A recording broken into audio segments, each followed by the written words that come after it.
नमस्कार, आप city post live देख रहे हैं और मैं हूं आपके साथ सचिन तिवारी। देखिए, इंडिया गठबंधन की बैठक कल दिल्ली में हो रही थी और बैठक के बाद प्रेस कॉन्फ्रेंस के समय बिहार के मुख्यमंत्री नीतीश कुमार निकल जाते हैं, जिसको लेकर सियासी गलियारों में ये चर्चा होने लगती है कि नीतीश कुमार की सहमति नहीं बनी और बातें नहीं बनी, इसीलिए नीतीश कुमार प्रेस कॉन्फ्रेंस में शामिल नहीं हुए। हमारे साथ बात करने के लिए कांग्रेस के प्रवक्ता हैं राजेश राठौर जी।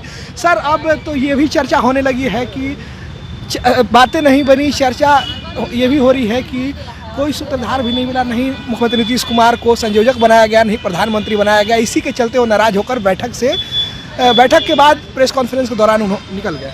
क्या लगता है? इसी प्रकार का भ्रम बिहार में भी फैलाया जा रहा था। जब बिहार में इंडिया गठबंधन की बैठक हुई थी और श्री ममता बनर्जी पहले चली गई थी, चूँकि उनका फ्लाइट पहले था, तब भी भाजपा की ओर से भ्रामक शब्द निकाले जा रहे थे कि ममता बनर्जी नाराज होकर चली गई, दीदी गुस्सा करके चली गई, गुर्जी गठबंधन से बाहर चली गई। लेकिन दीदी तो लगातार इंडिया गठबंधन को मजबूत करने में लगी हुई हैं। उसी प्रकार का नीतीश कुमार पर भी ये भ्रम फैलाया जा रहा है।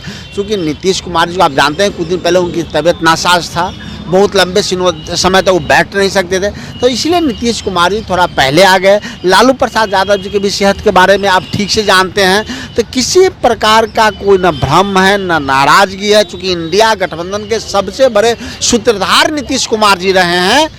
अगर राहुल गांधी जी को छोड़ दिया जाए तो सबसे बड़ा सूत्रधार श्री नीतीश कुमार जी रहे हैं, चूँकि वो प्रारंभिक दिनों से हर राज्य में जाके या तो वहाँ के विपक्ष के मुख्यमंत्री हैं जो गैर भाजपा के, उनसे मिलना, विपक्षी दलों के नेताओं से मिला, या ममता बनर्जी हो, स्टालिन साहब हो, हेमंत सोरेन जी हो, अखिलेश यादव जी हो, शरद पवार जी हो, लगातार उनको इंडिया गठबंधन को मजबूत करने में लगा। इंडिया गठबंधन को मजबूत इसलिए कर रहे हैं क्योंकि उन्हें देश को बचाना है। नीतीश कुमार जी को राज्य और राष्ट्र के प्रति जो समर्पण है वो इंडिया गठबंधन को बनाया है और इंडिया गठबंधन आने वाले 2024 में भारतीय जनता पार्टी को परास्त करेगी।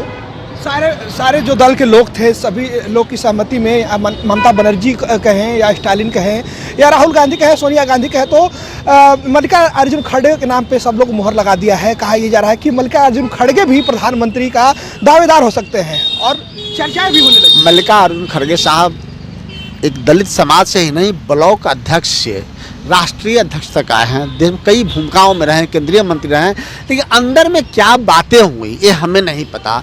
लेकिन इंडिया गठबंधन ने यह तय किया है कि आने वाले 2024 में जो रणनीति होगा उसका अंतिम रूप लगभग दिया जा चुका है। आने वाले समय उसका खुलासा होगा कि किन किन जगहों पे हमारे कौन कौन से साथी, किस राज्य में किस दल के कितने साथी चुनाव लड़ेंगे, सीट कौन होगा, वो सब भी चिन्हित होने की अंतिम प्रक्रिया चल रही है। तो आने वाले कुछ ही दिनों में यह सार्वजनिक तौर पे कहा जाएगा कि कौन से गठबंधन के साथी कितनों सीटों पे लड़ेंगे और भविष्य में ये भी बताया जाएगा कि कौन कौन से सीट किस गठबंधन के कोटे में गया। अब तो ये भी कहा जा रहा है कि नीतीश कुमार को तमाम पार्टी मिलकर, जैसे कांग्रेस या आरजेडी मिलकर उनको ठगने का काम कर रही है। नीतीश कुमार को कुछ नहीं बनाया जाएगा। इंडिया गठबंधन की खूबसूरती यही है, चाहे राहुल गांधी जी हों, खड़गे जी हों, ममता बनर्जी हों, केजरीवाल जी हों, नीतीश कुमार जी हों, तेजस्वी यादव जी हों, शरद पवार साहब हो, जिन नेताओं के बारे में आप देखिए, सबने कहा है कि मैं प्रधानमंत्री के उम्मीदवार नहीं, हमें देश को बचाना है, इसलिए पहले हमें इंडिया गठबंधन के नेतृत्व में चुनाव लड़ना है, अधिक से अधिक सीट जीतना है, फिर हम प्रधानमंत्री का चयन करेंगे। तो इंडिया गठबंधन की तो खूबसूरती है। क्या ऐसा त्याग भाजपा दिखाएगी? एनडीए के तो 36 दलों को बुला लिया था, क्या एनडीए के बैठक में वो तय कर पाएंगे उनके नेता कौन है? उनका नेता होता है नरेंद्र मोदी जी, चूँकि लोकतंत्र है ही नहीं। हमारा इंडिया गठबंधन और पार्टी दोनों लोकतांत्रिक है, लोकतांत्रिक तरीके से प्रधानमंत्री का चुनाव करेंगे। ये भी चर्चा हो रही है कि अब नीतीश कुमार करकर्णी की बैठक बुलाए थे, करकर्णी की बैठक भी किए हैं। अब तो ये कहा जा रहा है कि नीतीश कुमार एक बार फिर से पलटी मार सकते हैं। नीतीश कुमार जी अब किसी सूरत में भाजपा में नहीं जा सकते हैं। वो स्वयं बोल चुके हैं कि हम मर जाएंगे लेकिन भाजपा में नहीं जाएंगे। 29 तारीख को उनके कार्यकारिणी की बैठक है, तो वो हर 2 साल 3 साल पर उनके दल का कार्यकारिणी का बैठक होता है। पार्टी का इंटरनल मामला है, क्यों बुला रहे हैं, क्या मैनिफेस्टो होगा, क्या बातें होंगी, उनके पार्टी के अंदर की है। लेकिन इंडिया गठबंधन की बात करें तो नीतीश कुमार जी इंडिया गठबंधन के सशक्त, मजबूत और सूत्रधार नेता हैं। तो आपको बता दें कि जिस तरह से बिहार में क्राइम का ग्राफ बढ़ गया है और मुजफ्फरपुर में एक दरोगा को शराब माफियाओं के द्वारा गाड़ी चढ़ाकर मार दिया गया है, तो उस तरीक़ों से तमाम जो विपक्ष पार्टियां हैं वो सवाल खड़े कर रही हैं कि बिहार में जंगल राज पार्ट 2 की शुरुआत हो गई है और नीतीश कुमार जो हैं वो प्रधानमंत्री बनने के चक्कर में बिहार को बर्बाद कर रहे हैं? नीतीश कुमार जी लगभग 20 सालों से बिहार के मुख्यमंत्री हैं और सर्वाधिक दिनों तक भारतीय जनता पार्टी उनके साथ रही है। अगर हम यह 1 साल ले या 2 साल पहले या 3 साल माइनस करें तो भारतीय जनता पार्टी नीतीश कुमार जी के साथ थे। सुशील मोदी 2 बार डिप्टी सीएम बने, बाद में 2 डिप्टी सीएम और उनके बने, तब तो लॉ एंड ऑर्डर इससे भी बदतर था। और नीतीश कुमार जी ने भाजपा को इसीलिए बाहर किया कि उनकी कार्यशैली राज्य विरोधी रहा है।